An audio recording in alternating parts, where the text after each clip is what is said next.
Hello, traveler. Welcome to Signal Jammer.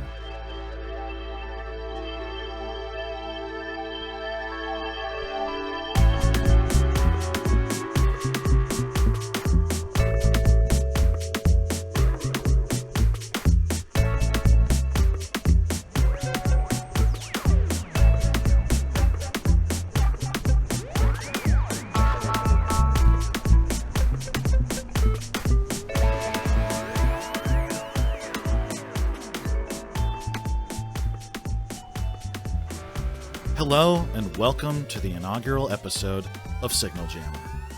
My name is Ben Hausman, and I will be your host and game master for this exciting endeavor. At time of recording this intro, we have played quite a bit, and I am just so excited to share this with you all. The main highlight is easily the amazing cast of players that are going on this adventure with me, and their wonderful characters. And I will get to introducing those characters shortly, but first, a little bit of housekeeping. We are going to be playing a tabletop role-playing game called Starfinder, and using the Starfinder setting. Think D&D in space. After a brief prologue, we will be playing through the Starfinder adventure path against the Aeon Throne. Also, there are some minor microphone issues in the first couple of episodes, but that gets cleared up real quick. Okay. Let's introduce our cast. We will go in reverse alphabetical order. Beginning Fuck me, I guess. with Jackie. Wow. The only player here that's not a D name. Hi. I'm Jackie. Oh my god. Yeah, no, I've called this out a few times in all of the prep and everything. Hi, I'm Jackie. I use they, she pronouns, and for the show, I will be playing a Kasathan woman named Tahira, who uses she, her pronouns. Thank you, Jackie. Drew, you're next. Hi all, I'm Drew. My pronouns are he, him, and I will be playing Hoyt Ironeye, a dwarf male with the he, him pronouns as well. Okay, and Dev? I am Dev, they, them, and I'm playing Cloudy. Pronouns he and she. And finally, Dan. Hello, my name is Dan, and I will be playing Sigadrillathraxian, or Sigi, the Dragonkin Technomancer. Both my pronouns and his are he, him. Beautiful. Ben, you never said your pronouns. Oh yeah, I am also they and he. Well, now that we know who everybody is, I say we begin. We fade up in outer space. A curtain of stars, galaxies, and nebula stretches in all directions, and in front of this curtain of stars hangs a space station. It's shaped a bit like a thumbtack, with the very top part being domed in glass so that the denizens of this top floor can see out into space. The dome is filled with and surrounded by dozens of skyscrapers that jut in all directions, giving it a very spiky look. Hundreds of spacecraft buzz around the structure like flies. This is Absalom Station. Home to over 25 million people, Absalom Station is the cultural and political epicenter of this star system, which is known as the Pact Worlds, P-A-C-T, Pact. And this is where we begin our tale. On 7th day, the month of Erastus, the 22nd, in the year 317 AG, at 9 a.m. Absalom Standard Time. And we fade up in a cozy, homey-looking dining room. Hoyt, what does your parents' dining room look like? Well, Hoyt's parents aren't one frill. I would say it's got something along the lines of a oak table that's large enough to sit, three people of medium-sized stature on either side, and then another one at the ends. Rarely is it ever filled to that level of capacity. There are cloth placemats, nice dining ware, but nothing like fancy, not overly ostentatious or Ostentatious? ostentatious. Thank you, that's the word I was looking for.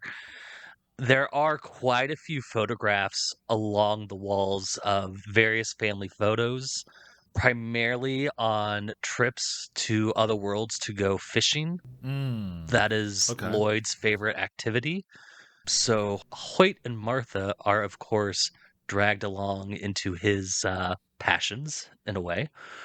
Gotcha. There's also quite a few photos of Hoyt through his childhood. There's a photo from his youth that shows him and his friends playing a game of rock ball.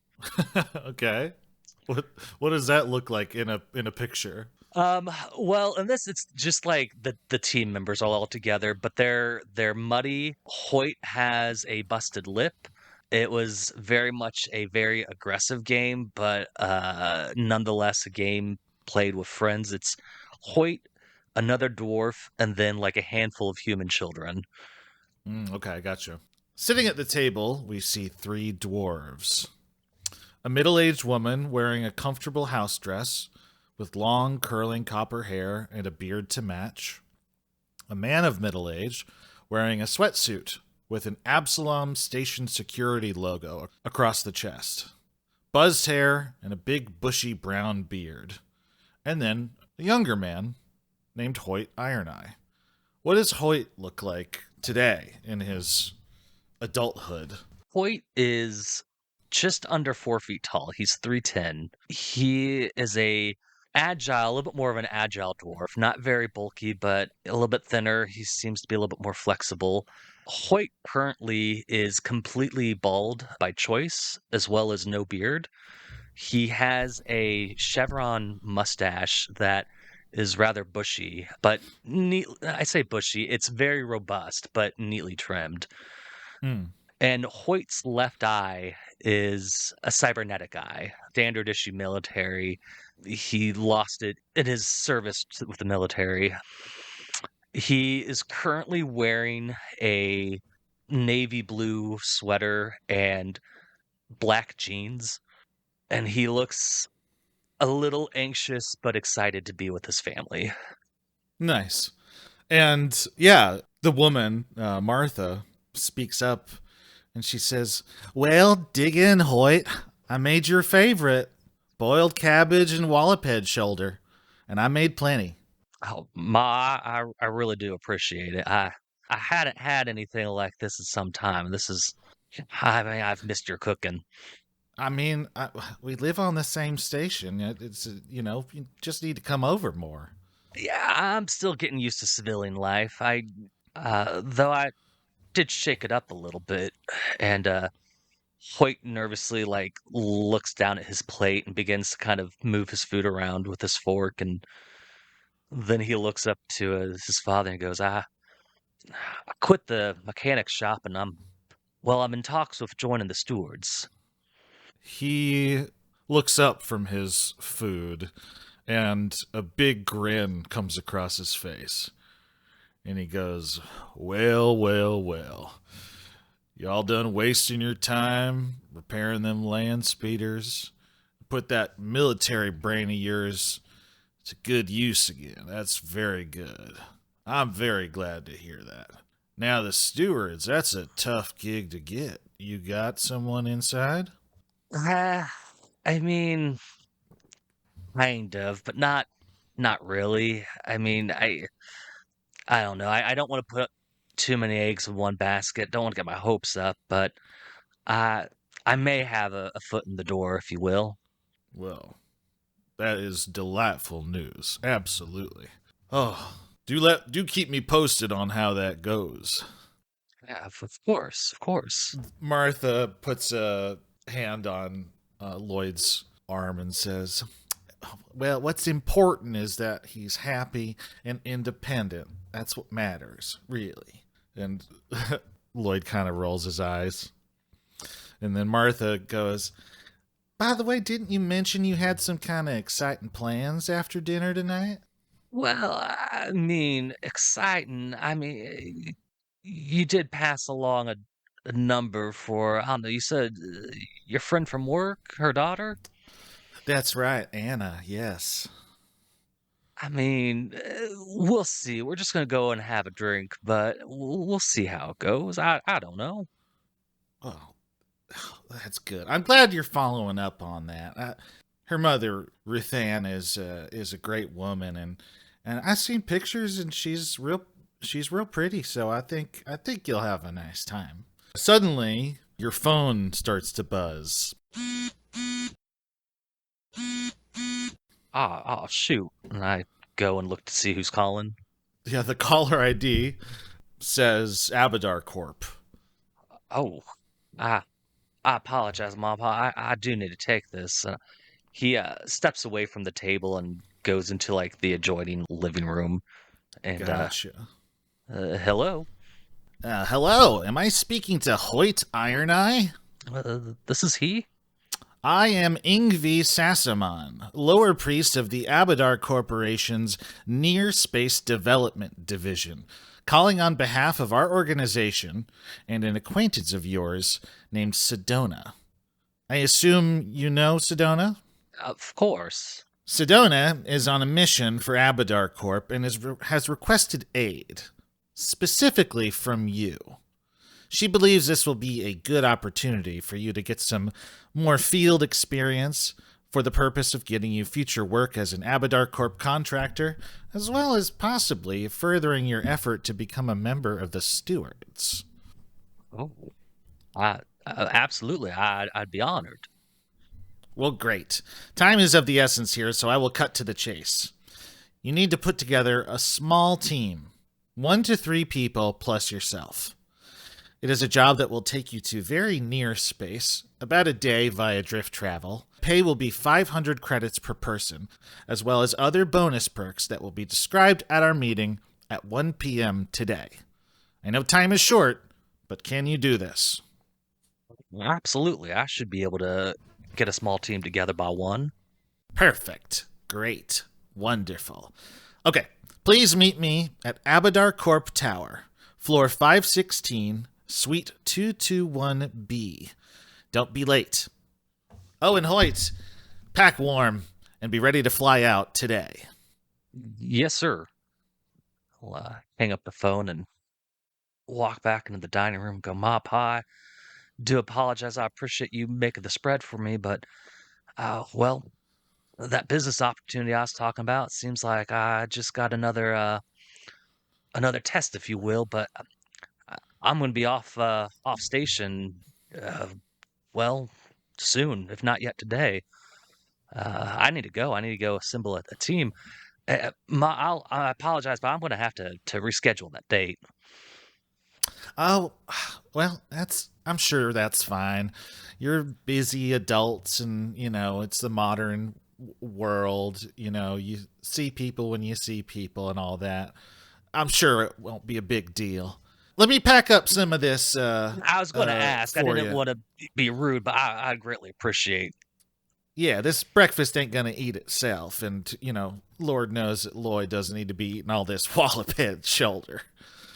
Ma, he's still a hardy dwarf. Ain't that right, Pa? And he lets out a yes. As Hoyt walks out of his parents' front door onto the streets of Absalom Station, he picks up his comm, scrolls through his contacts until he finds Tahira Rotwin, and presses call. Rings once, twice, thrice, 4 times, and then goes to voicemail. We are now looking at a storefront on a calm street in one of the many business districts of Absalom Station.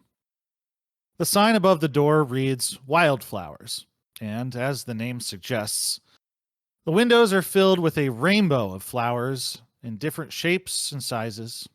As we move to the interior of Wildflowers, we see dozens of different flower species in aisles of bins. Many we earthlings know. Roses, sunflowers, orchids. But also some that are very alien-looking, like a Dr. Seussian pink puff at the end of a stalk, and one that looks a bit like if a baobab tree was made of cotton candy. They appear to have a very random organization style, but something about the groupings seems oddly intuitive. Behind the counter sits a man named Sigi. Dan, what does Sigi look like? Okay, so Sigadrellithraxian Rockathusa Selrexus, better known as Ziggy, is a 12-foot tall dragonkin with blue scales and silver horns that kind of extend from the side of his head above his ears straight back at an upward angle, kind of like the horns of a red dragon. If you look at the art of, he has blue scales, but it's his horn structure is like if you look at a Is picture of the a red structure dragon. of the red dragon. Right. Yeah, he is bipedal though. He has muscular limbs and a pair of massive wings attached to his shoulders. He does have wings. Okay. He does, yeah. That rules. When he's at work at Wildflowers, he wears a simple white shirt. It's pretty tight on him with a front pocket full of writing implements. Wears a pair of brown cloth trousers and work boots. His clawed hands are usually dirty, especially his nails from his work potting and repotting plants. A trowel and a watering can are almost always close at hand, as is his shillelagh. And also has his drone, which I figure like this flower shop, we use some sort of artificial sunlight, Sure, from the for ceilings, because I don't know, and his drone, which is named Wormling, is basically, it looks like a dragon, like a normal dragon. It has wings, though it can't actually fly. It kind of looks like a child's toy in a sense. It's about the size of a house cat, Right. and it looks like a mechanical dragon. Although, if you look closely enough on its hands, its claws are extremely sharp. Does it walk or does it roll? It walks. It's walking around. It walks around like more or less like a dragon or something like that would. So he's walking around as a dragon does. But however, no, he's not walking around. How big is it? The drone? How big It's is not the it? size of like a house cat or like a wormling dragon. Okay. It's a small size. I believe a drone's or is the drone supposed to be medium sized? So I feel like it is important. However, regardless, wormling is basically sitting in the sunbeam of one of those Oh, yeah. artificial light situations is coming down. Recharging He's its been solar kind of- batteries, but also gives you the appearance. It also gives the appearance of like a pet laying in a sunbeam. Yeah, like a lizard. Yeah, that's great. I love that there's a mechanical reason for it to sunbathe. That rules. That owns bones. I just made that up. Look at you. So he's sitting behind the counter. His adorable drone wormling is splayed out sunbathing like he would if he were a living creature. I just gendered wormling. What's is that? I'd probably is call that- him a he, I think, yeah.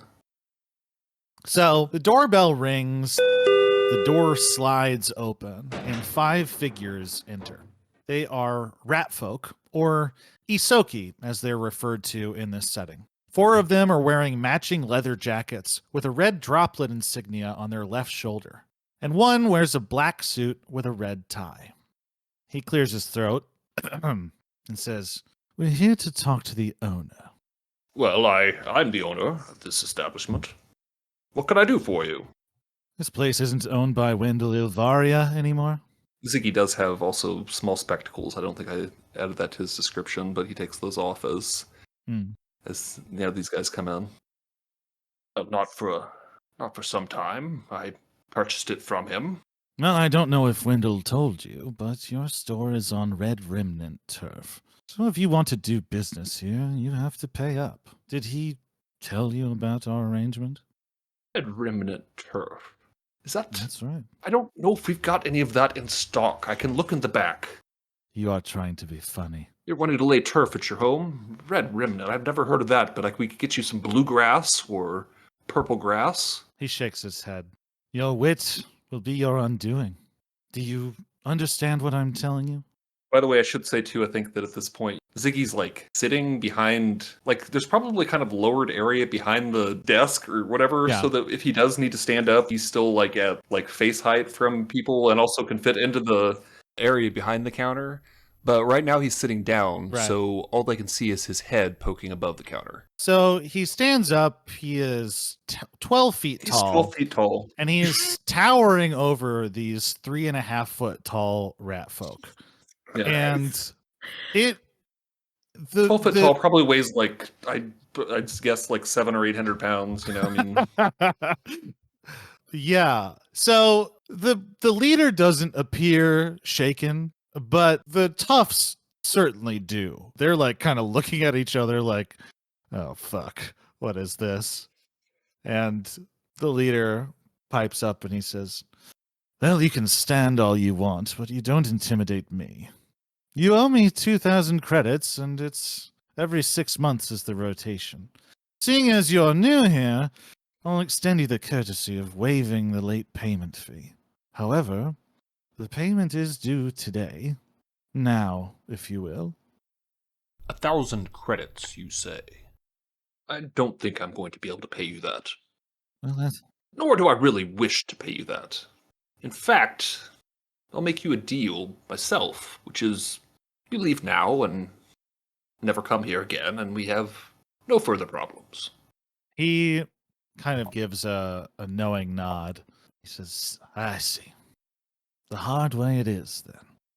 Well, boys, he may be big, but there are 4 of you, and he can't take you all. Get him. And these 4 terrified rats. Oh, Fucking wild thing to say. You may be big, but there are 4 of you. I don't stacking on top of each other. All 4 of them barely are taller than Sigi. Yes. So I'm figuring since none of them paid any attention or mentioned the drone or made any reference to it, that they didn't really notice that drone laying in between the aisles. And no. figure when one of them goes running by, they get their, leg attack. Maybe their Achilles cut or something like that by the. Oh God. They- Achilles cut. I don't know. They are not running at you though. Oh, they're not. Okay. Because they're scared. Okay, gotcha. They at this point have brandished their knives and are tepidly advancing towards Sigi. Ziggy pushes a green button on the counter and says, "Cloudy, are you awake up there?" Oh, fuck. Sorry, just 1 second. And then I'll just pause. Fuck. What's going on? Oh, no, there's just some company down here that, well, things should Company? be fine, but... At that exact moment, a rat lunges at Sigi. Okay. Also, let's zoom upstairs for a moment and describe who the Cloudy is. So, Cloudy is a kitsune with the coloring of a North American gray fox, dappled gray with fringes of orange. He is slight and dexterous with a sly grin. He is always wearing a green comm unit over his left eye, and looks like one of those Dragon Ball Z power readers. Yeah. He wears casual clothing, a big pocket hoodie over a tank top, shorts and thigh highs, and oversized headphones, although a careful observer would see concealed second skin body armor under his regular clothing, and a laser pistol strapped to his thigh. Cloudy's human form is similar in build and mannerism, except that she is totally female in all respects. In human form, Cloudy has long, straight ash gray hair with orange tips, and she likes to put them in elaborate updo styles. Most often found at her computer, surrounded by empty energy drink cans. That is where she is at the moment, at her computer, surrounded by the empty drink cans. She is in human form at the moment. She has her headphones on. She was previously gaming, but she can understand that there's something interesting afoot. This PA is something that is rarely used. Yes, especially not when Cloudy is Yeah. busy. Siggy knows Cloudy's In the morning? gaming schedule. Usually Cloudy's asleep in the morning, but probably was still streaming from overnight. Right. Somehow, still awake. And so she clatters into position. Well, I won't. Speak Okay, for so you. she actually goes out there's a window here with what are those? I was kind of imagining A fire escape? and maybe I'm wrong about this, but I was imagining this as being like kind of a loft above Mm, where actually there is like a balcony where you can yes, you know, that even is. like look over it or jump down or I wanted do to a jump glitch or down, just jump down into the. I thought I would have to go out of a window and into a window, but An interior is fine too. It is probably like 15 feet up or something. Oh, Cloudy like likes that, I to don't know. jump from high places. That's part of his thing. Hell yeah. We'll be coming in from random locations. It's probably the nicer room here too. Well, actually, it's probably the only actual bedroom here. It's where the previous owner stayed, but Ziggy can't fit up there. Yeah, it's not big enough. So he's made the back part of the back storeroom into his sleeping room. Sleeping Yeah. room. But Cloudy is. Well, I don't know if he has a bed. I don't know if a dragonkin would. They might just curl up. I mean, he would have to be a pretty goddamn big bed. Yeah. Special ordered. But I mean, but dragonkin are, They would make those. They might have a big thing like a dog bed on the floor. Oh. Oh, Yeah, like a big that's futon. so cute. Yeah, You gotta unroll it. kind of curl up on. Aww. I know he's fantastic. bipedal, but I also imagine that he can and sometimes does kind of go on all fours, sort of, Sure. when it's appropriate, especially to fit certain places. How is Cloudy entering the fray? So Cloudy throws off the headphones, grabs her gun from the random cup that is otherwise full of pens and bobby pins. She does little tricks with it sometimes on stream to entertain the chat. So she vaults herself over the loft with her gun in her hand. Your gun's only gone off up there 3 times while you've been streaming. Yeah, not too bad. And the scorch marks are still there on the ceiling. I stopped doing it for a while after I thought I shot my computer, but the chat pressures me and I do it. But you jumped down. Yeah, I jumped down with my gun brandished. I'm like, we've got to kick some motherfuckers out of here. Let's go. And this is the point where the action music, starts. Well, I was going to say, no, literally, there's diegetic music, because right after pushing the button to say that, Sigi hits play on it basically does turn on some really loud music. Yeah, Ziggy's right after punching the green button for the intercom, he punches the red button, which is the play the music button. That's the play. And the disco ball comes down and it starts to play. Oh my god! Why is there a disco ball in here? The sun, or the artificial sun thing, turns off, and where it is, there's also a disco ball that drops down and it starts going. No, I don't know. I feel like that might be too much, but it might be. Why is this just that scene from Shaun of the Dead? But he definitely does start blasting some music, then reaches under the counter and pulls out this big old gnarled wooden. It's made of some kind of really strong hardwood. It's this big wooden club, basically. Yeah. So he picks up his big wooden club. Sorry, again, human form right now, right? Yes. No, dragonkin form. Well, thank you, Dan. Yes. Although, probably maybe when I drop to the... Maybe as you're falling. I do a little flip, and I poof into fox form as I jump down onto the counter. Yeah. In a, crouched pose. Yes. And... What's up? I do a little flip with my gun. Let me just tell you, there are some rat folk eyebrows that are on the ceiling right now. They did not expect that. They didn't expect someone to jump down, no less transform into a fox while they did it. But in for a penny, in for a pound, they're going at you.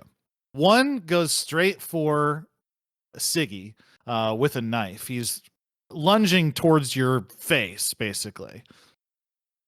Okay. How do you address that problem? How do I address that problem? Yeah. Well, we're just doing I say a thing, you say a thing. That's all that's happening right now. I mean, I think what happens is that guy that was like I said before, nobody paid any attention to my drone. Right. And as that guy starts his sprint forward, he basically gets ganked by this drone who just, uses one of his claws and just rips into this guy's ankle. And he probably stumbles as he... It rips into his ankle and pulls his leg out from under him.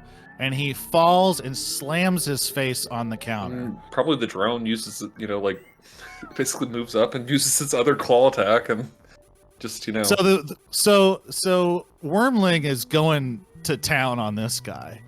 Yeah, beast mode. It's going crazy. Another is going for the armed fox boy that just jumped into the scene. Yeah, good luck. He he's diving through the air as the leader is like, "Don't let it phase you, boys. Get what we came here for. Thrill up, get up." My ankle!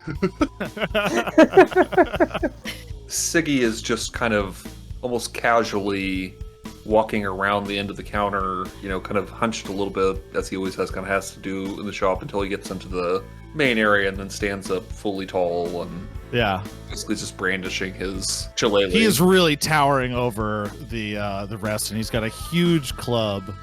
And there is a little rat guy who is, at this point, quaking in his boots as he looks up to you. You have a moment. You have him on his back foot just by having stepped to him. Well, I basically stick my drone off of him. Like I'm not going to have... Oh, the other one? That's... Yeah. Yeah. But yeah, as for the other one, I'm going to basically try to, intimidate him. Basically to stand over him. And I go...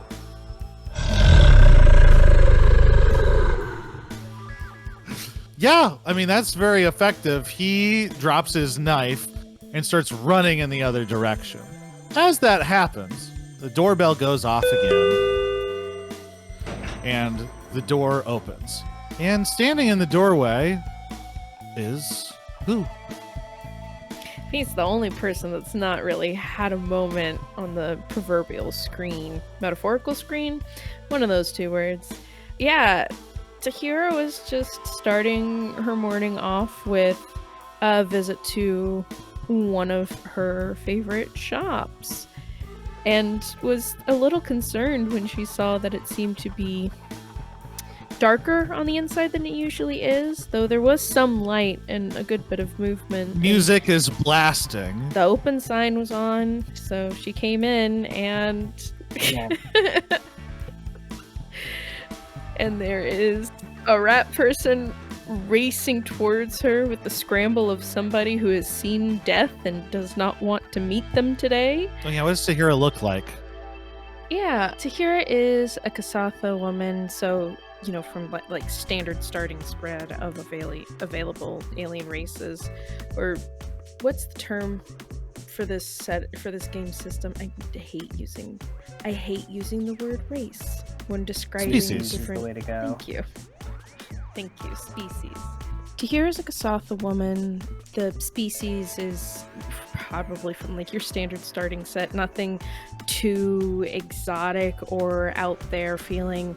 Like all other Kasatha, she has the elongated head that gives her quite a few extra inches of height, having her standing at about a total 6'11". We have with a lot of that's head. A good half a foot of that's probably the head. Extra head. Yeah.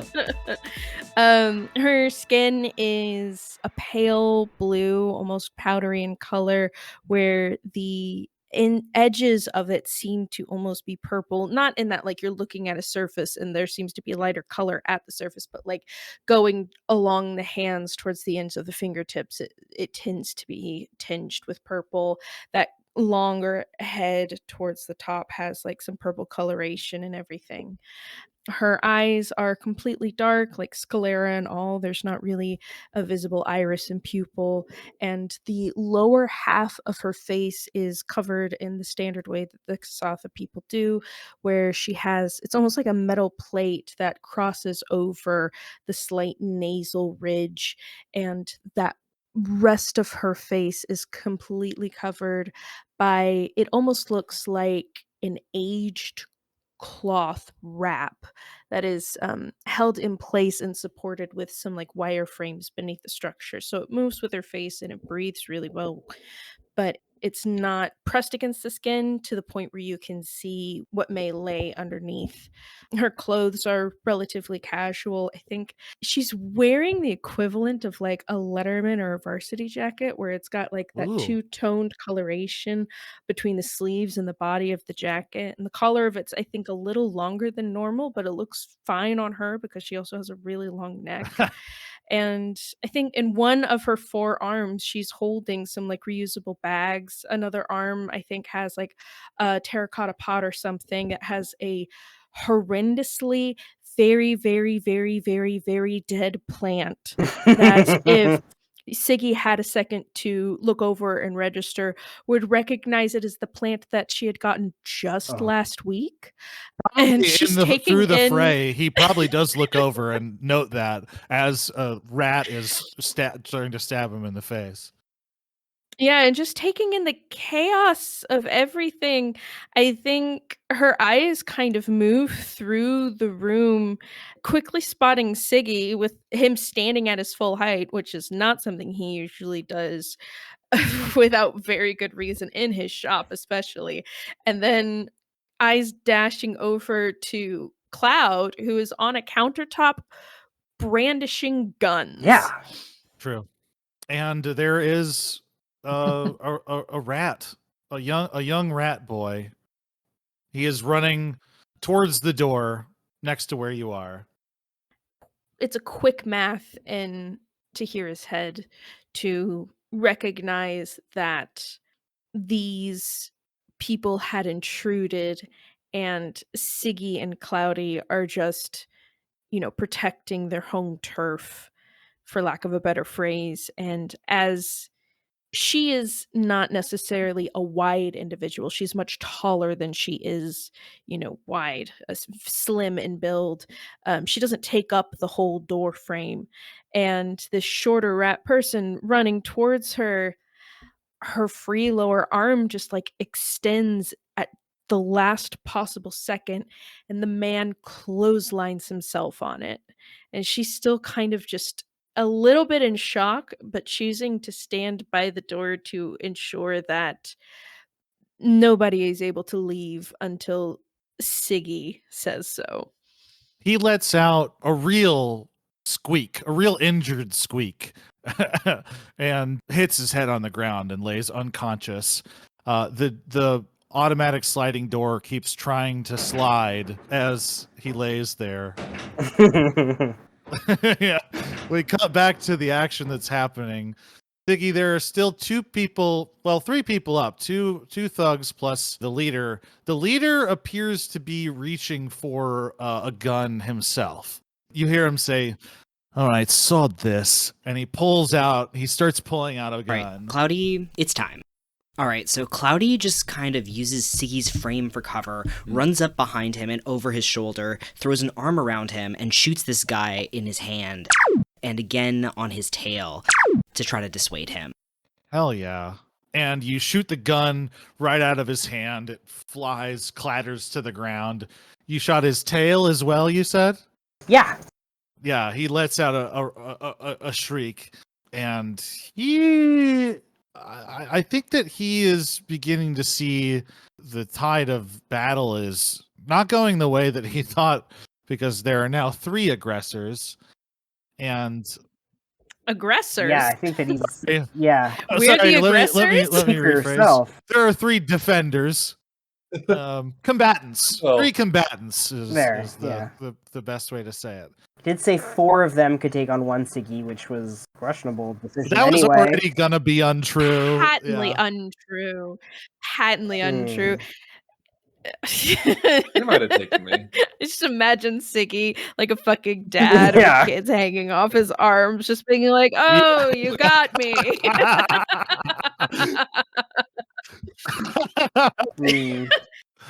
Yeah. Siggy, back to you. There are still 2 more that are on their feet. They are shuddering. Cloudy shot the leader, and the leader is beginning to have a change of heart about this scenario as well. Okay. Get the hell out of our store! There's one standing kind of nearby, right, that was coming up to attack Cloudy Yes. originally. And yeah, I mean, Siggy seeing that these guys aren't all just running after he roared, he's kind of pissed, and yeah, just swings his shillelagh at this guy and just, probably knocks him in the head. Huge thunk. Yeah, it like rockets him like across the room. Like again, huge club being swung by a 12-foot tall dragon man. I think this is one of those moments where Siggy didn't know his strength to an extent, and like knocks over like a full aisle of flowers. No! Oh, we no. both scream no when the shelf goes down. With a rat that's just been sent flying. Oh my god! The Eoxy and death lilies! Oh, I'm gonna have to sweep all this shit up. Get the hell out of here! Go, assholes! This is the point where they get really mad. I love, wasn't- I love that Sigi was like, "No, my stuff," and Cloudy was like, God. "Fuck, I gotta clean now." Yeah.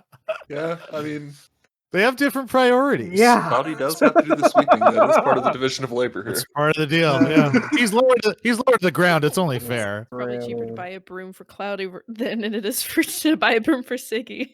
And I try to argue about it because Sigi could just have one push broom and just push the whole store out of here. But, like, no. Apparently I have to do it because I can get into the corners. Are you a botanist? Do you care for all these plants? That occupies all of my time. Just leave me a care sheet. Me- I don't know. No, it's very complicated. You have to Fine. water certain plants Yeah, different okay. amounts on different days. And I don't have time to write all these things up. You know, I just know it all. Ugh. Meanwhile, Spezio and Dwillian are like they at this point they see that you I like the idea that we are like revisiting that argument, like literally in. Yeah. yeah that's definitely Like- happening. Yeah. I think you guys know you have confidence that with that no one's gonna fuck with you anymore, and you just fall into a different conversation as the other two We are combatants. still really mad at them, though. Yeah. Yeah, for sure. They're running away. Does anybody do anything to stop them? Yes. Nice. Yes, you are between the door. Tahira is and them. standing in the way and is actively going to stop them from leaving unless in the time between their deciding to run and them reaching Tahira, Sigi makes any kind of indication of letting them go. I would say by the time they're getting there, they stop right in front of Tahira. Cloudy and Ziggy are walking up behind them. And, Oh, you know so what I they mean? Just kinda kind of like cornering yeah. them here. they and kind of just- stop realizing that Tahira is there, Yeah. and they don't know what they're doing, and then they kind of turn. One of their buddies is knocked out behind Tahira, too. Yeah, a Like, shadow falls over them as a 12-foot tall dragonkin comes up from behind them. They are not out of this yet. How do you handle this? you said something about 2,000 credits, I believe. Well, that was with Wendell. These things can be rearranged. I have a suggestion. He is shaking as he says this. His teeth are chattering, and he says, trying to be as cool as he can. He says, "I have a suggestion, which is that we, for now, let's just call it quits, and perhaps we can revisit a partnership of some sort in the future. There is benefit to being a friend of the Red Remnants." He's begins to kind of his eyes have turned to a pleading cast. Let's put it this way, my friend. Put it any way you want. You said this was your turf. The only turf in this building is what I put my plants in, Yeah. and it belongs to me. Although I've been thinking about bringing Cloudy in at like a 12.5% share, but we'll talk about 12 and a half? Okay. you're going to buy in. Oh. Get some streaming revenue, of course. Okay. I mean, we can do something. We can work something out. Yeah. So, yeah. It was just something I've been tossing around in my head today. Well, the Eoxian death lilies that got knocked over. Anyways, Imagine you like looming over him, like face inches away, and then as this conversation turns, so does your head, but you don't pull back from him. You just turn to look at Cloudy. Yeah, for sure. Yeah, and he's like, you know what? Very well. How about this? I won't come back. That was your original request, to leave and not come back. you or any of your gang, leave us alone.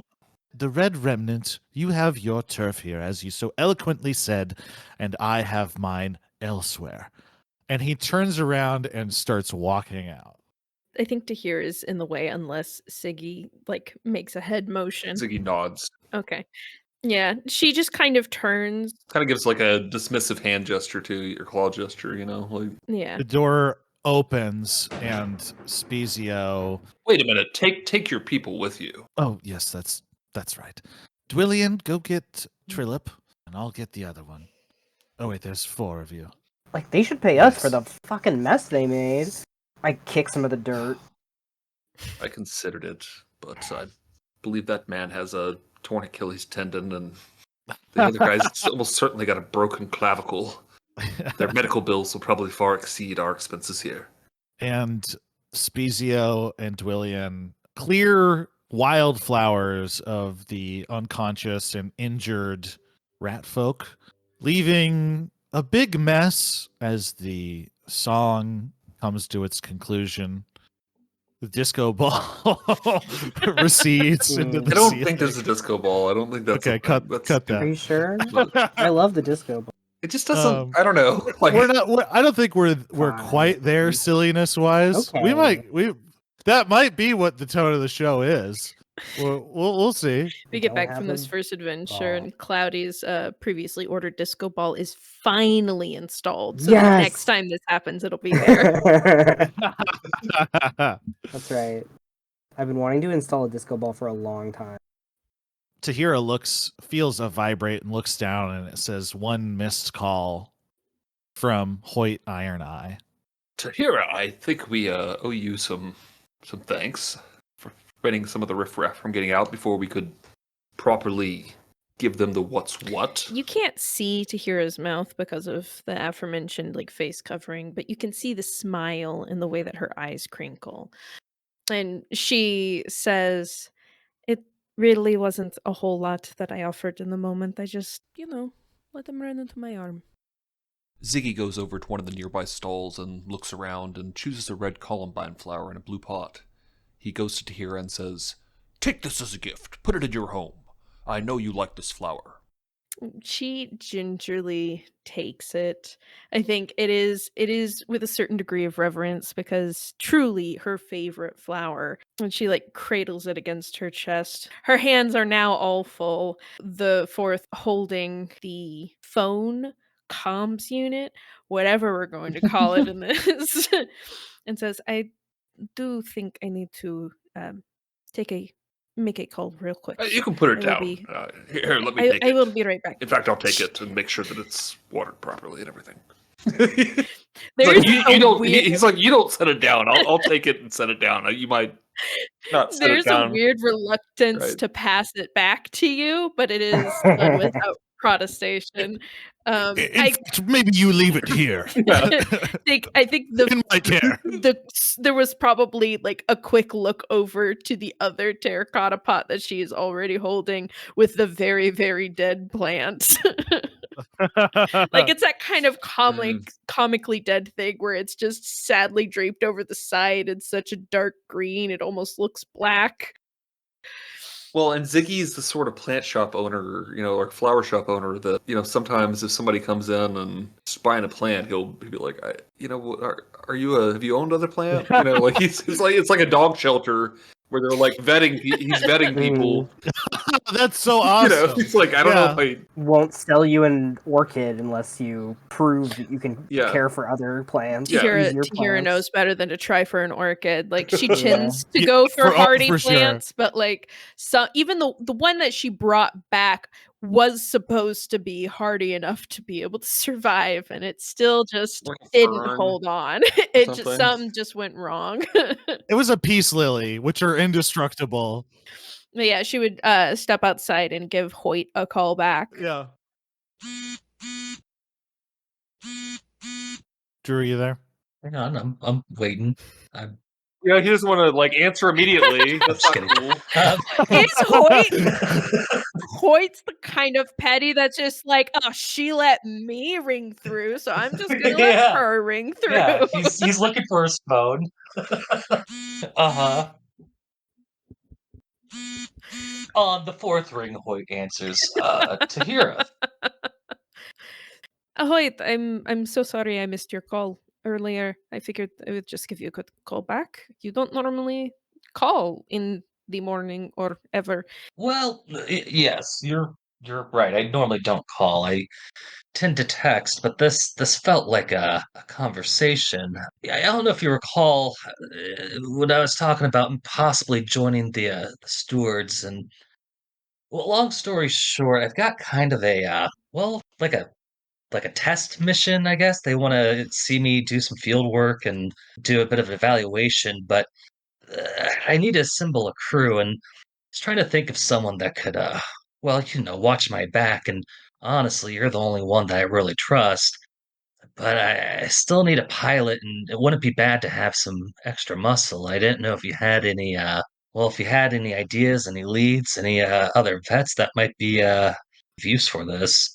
There is pay. It should only take about a day, maybe two, but it's at least guaranteed 500 credits apiece, and there's some perks as well. I'm not quite sure the full details. There may be, I don't know, items that we can acquisition and either keep or sell. But I didn't know if you had any time or if that was of any interest to you. While Hoyt had been talking, the hand that is holding that very dead plant in the pot is like just lightly tapping as Tahira thinks and slowly turns to look back through the door into the shop with the very, very tall dragonkin and the very agile kitsune that just handled themselves in what could have been a very dangerous encounter. I actually think I might have two people to help round out the crew, and I'm not doing anything and would always be happy to help you out, Hoyt. You're just the absolute best. I knew you're the one to call. Who are you thinking of? We cut to a coffee shop called Muddy Waters. It is kind of a hipster place, if I'm being honest. There is tacky art all over the walls. There are lots of different tables and chairs that don't match each other. It's a very cozy hodgepodge sort of motif to the place. There's a kind of living room like section that a lot of coffee shops have where you guys find yourself. For reference, before Hoyt leaves, he goes ahead and he's going to gear up just because, he always has to be prepared. He is currently wearing his heavy armor, which is a EJ utility hard Wow. suit that is a dull yellow color. A part of his shtick is he's got a custom rig that is basically an armor mod that essentially, as long as he's wearing his armor, he is always treated as having an engineer kit and computer kit for those tasks needed. So he's got a lot of either tools, like on a utility belt on his waist, or integrated in the suit, like the fingertips. Like he's got a fingertip tip that's like a soldering iron and various data cords and stuff like that. For sure. Yeah, you know when you're gonna go out to coffee with your friends and you put on your heavy armor. This is Hoyt. Because after this, he's going to the Abadar Corp, whether it's everybody or just him. So Sure, time's of the essence. that's what they said. And for reference, he's also got a laser rifle, some frag grenades, and a club all geared up on him. But yeah, he is showing up fully geared. So you all meet up with Hoyt Iron Eye, who is fucking loaded down, Wow. fully armored, fully armed. You look ready for anything. What was Hoyt's rank in the military? Was it corporal or sergeant? Yeah, Or... Hoyt. Lieutenant. Let me Coxswain. double check that. He was a corporal. Okay. I feel like, based on what we talked about, like I haven't seen you in a long time, right? And maybe Tahira didn't tell us exactly, just like we're going to go meet with somebody. We come into the room, immediately Sigi recognizes you and, says, Corporal Iron Eye? Is that you? Wait, looks you up and down and goes, I remember you. You were the fellow of that incident at Basic, right? Yes, that's correct. Tactful as always, Hoyt. Sorry, and I just kind of pat. I guess he intends to pat your shoulder, but can only pat your knee because of his height. He tries to kind of change the subject and says, I always had a lot of respect for you. I read some of your papers, particularly the one about using Skyfire Legion troops and combined with power armored troops for airdrops. Well, it's more of a theory craft, but I mean, the synergy that they get from the two is well, I mean, it's been proven to be quite effective. I mean, I don't have the time though. I would like to discuss this, but not at the moment. No, I do appreciate you to hear. I'm assuming these are the people, yeah? Well, you obviously know Sigi, but this is Cloudy. And Tahira would gesture towards. Is Cloudy, because the human form is your streaming persona, so I'm assuming you're Kitsune Cloudy? Yeah, probably. Yeah, then Tahira would gesture towards the Kitsune. the second shortest person present. I do switch kind of at random. It's a mood. It's kind of a mood. It's thing 100% a mood thing. Cool. Then I will just say that she gestures towards Cloudy, and you get to tell us which one we're looking at.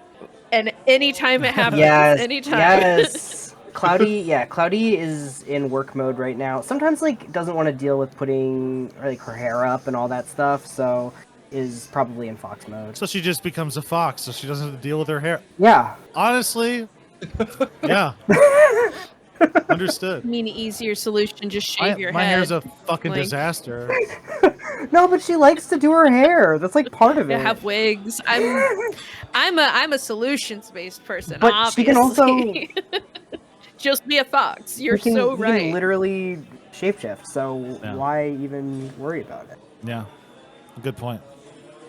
Well, I appreciate you all joining on such short notice. I don't know how much Tahira's informed y'all, but I'm currently trying to join the stewards, and in the process, they want me to do, well, basically a field mission. One of my contacts has requested aid, and requested through the Abadar Corp. Should only take about a day or two. I don't know what we're really facing. It doesn't sound like a suicide mission or anything like that. I think it's more, search and rescue, if anything else. About a day's travel in the drift, but it's guaranteed pay for everybody of at least 500 credits. And they said there's some perks. I don't know if there's anything that we can salvage or anything of that nature. I have to go to the Abdar Corp to get further detail. But I'm looking for a crew. I know I can trust Tahira. We've ran some missions together a while back with the Packed World Forces. But I'm really just looking for, a little extra muscle, and if either of y'all are pilots, that'd be preferred, or at least helpful. I mean, I can pilot. I pretty much a wizard on the sim.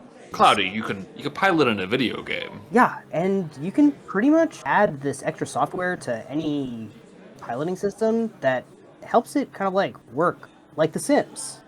Like The Sims? No, not like The Sims, the flight sims. Oh. Although probably I could play a lifestyle simulator on it while playing the flight simulator, because you can actually do a lot of sims in Sims. Sims and Sims and Sims and Sims. Wow. Yeah. This could be a sim. We don't even know. Maybe we're living in a sim right now. Don't start with that again.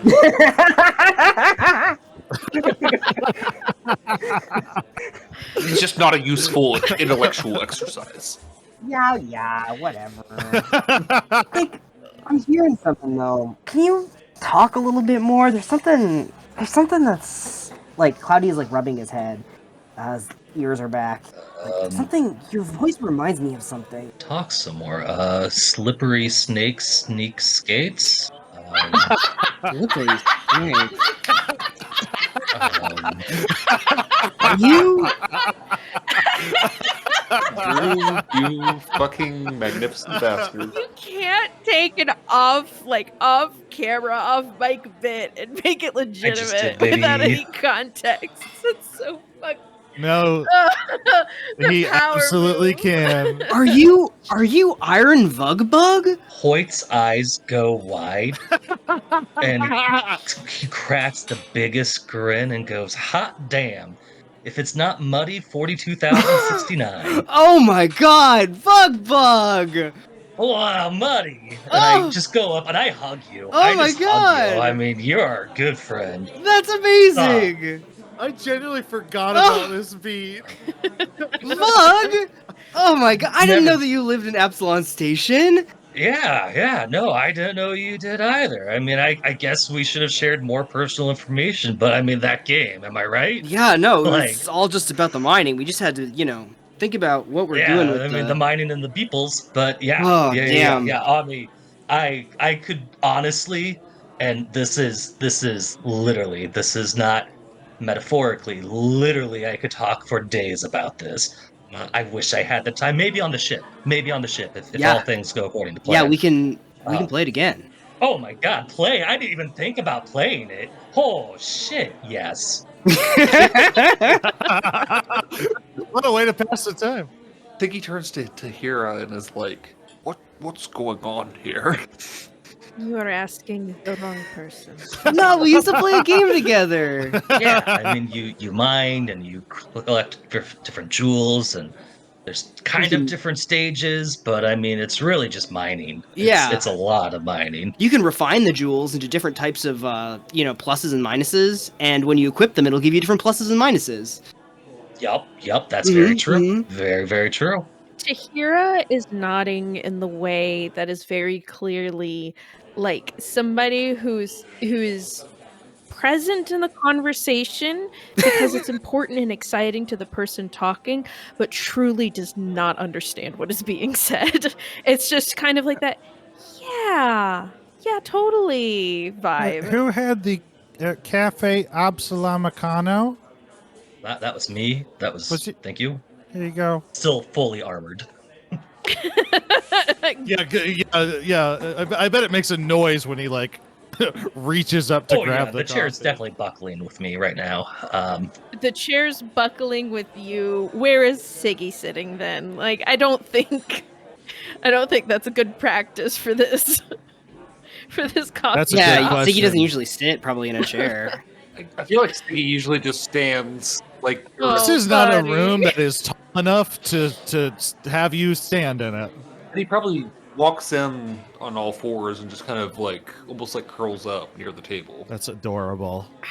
This is a meta question that can absolutely be cut out, but like, how common are large playable species? Like, The dragon can are one of the main ones. There's a few of them, but yeah.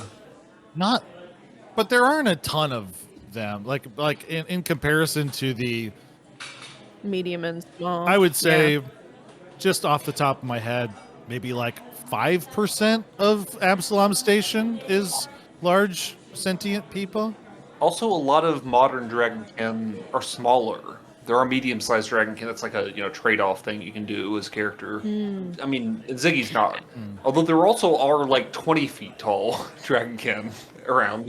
So I don't know. I guess in my head, this idea of a hyper futuristic space that isn't unfamiliar with larger beings would have, maybe it's a utopian ideal, but the ability to have accommodations readily available for all different body types and sizes. I and believe stuff. that's typically true, but this is just a hipster coffee shop. That Right. There should be an online petition about this place. It's not accessible. We could also just say that the ceilings are 15 feet high and move on. I was just curious. Maybe they're just extra large papasans. It's a conversation pit kind of situation. So like Sigi can sit Oh, down yeah. in the conversation pit and we sit up on like the higher areas and that gets us all at eye level.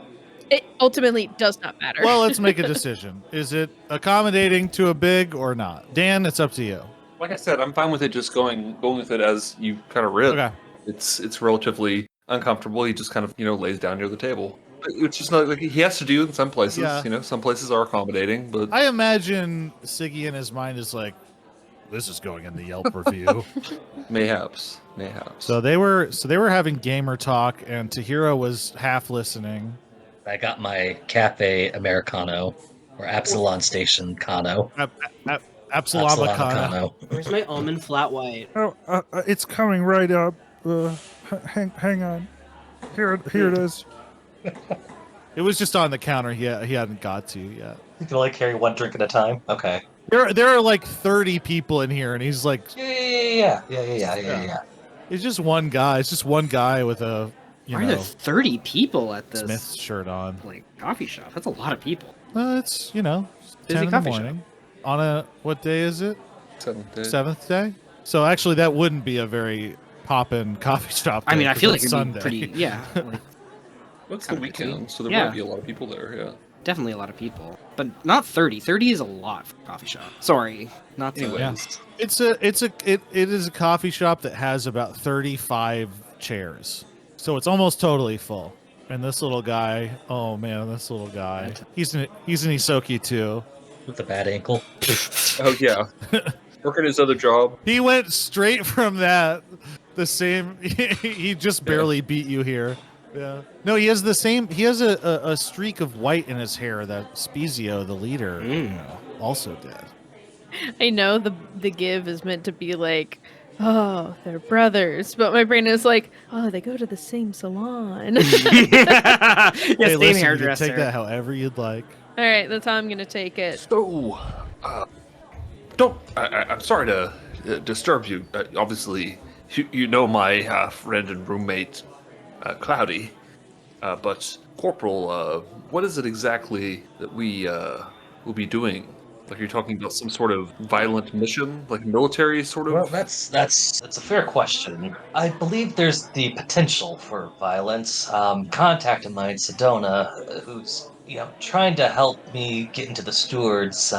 Well, she's requested aid, and she's requested my aid specifically, the Abadar Corps, and they've asked me to assemble a crew. They said time is of the essence, so I won't. I don't know much beyond that, but that's who I'm headed off to next. I'm sure they'll have a little bit more information, and I think it's fair if it's not to your liking that you can walk there. I mean, there's no real contract at the moment. Just trying to find people that might have interest in helping. I want to cut in with a quick correction, Drew. It's Abadar Corp as in corporation. Ah, okay. Not Abadar Corp. What you're okay? Yeah. Not Abadar Corp as in Marine. Yeah. I just wanted to, Fair. Please continue. Yeah, so I mean, the Abadar Corp is where I'm headed off to next. So I guess to answer your question, I don't fully know what the full details would be, but there is potential for violence, I would assume, considering how they deal and operate. Very well. I'm willing to hear what they have to say. I've been out of that sort of game for quite some time, and of course, I'd have to either get someone to. Perhaps I could bring the lads with me. Anyways, no, I'd like to hear their pitch. Cloudy, what do you say? Yeah, I mean, I want to upgrade the gaming rig, so I'm open to the work. All right, well, sounds like we're all in agreement to at least hear him out. Hoyt takes a big slurp from his drink and then goes, I probably should have gotten this to go. I could put it in a thing. Yeah, you take way too long. I have paid and let's go. Yeah. Cloudy's just reaching over the counter and grabbing like paper cups.